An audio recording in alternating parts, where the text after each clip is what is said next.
बहुत ही दुख के साथ आज कहे के पड़ता, आज भोजपुरी फिल्म जगत के मशहूर गीतकार व संगीतकार भैया श्याम देहाती जी के आज कोरोना से मौत हो गई। ईश्वर उनका आत्मा के शांति प्रदान करस।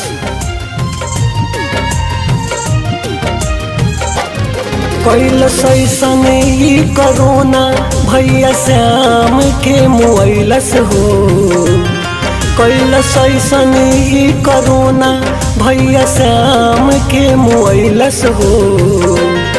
पूरा फिल्मी जगत के अखिया से नीर गिरैलस हो, फिल्मी जगत के अखिया से नीर गिरैलस हो। कैलस ही कोरोना भैया श्याम के मुआइलस हो।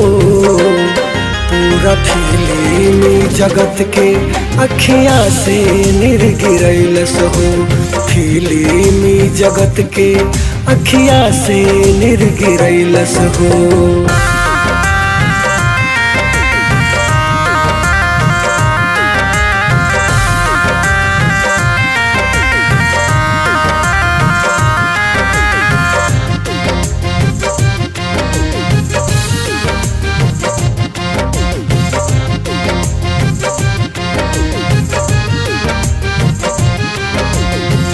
बड़ी बुरा हाल भइल फिल्मी जगत के, कैसे के हो जी अब दुनिया में हंस के।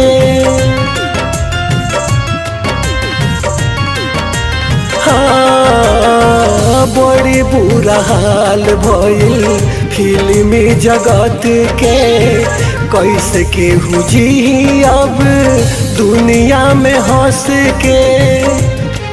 अब फिल्मी लोग दुख बड़ी दिहले हो, अब फिल्मी लोग दुख बड़ी दिहले हो।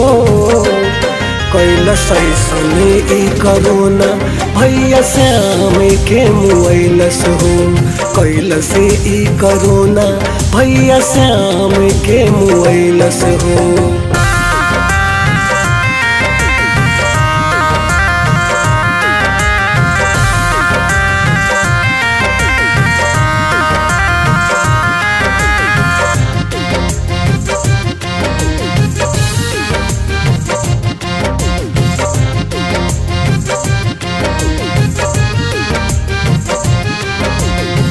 रोताड़ लोग आज फिल्मी जगत के, केहू नाही सूती आज लोग वाहो रात के।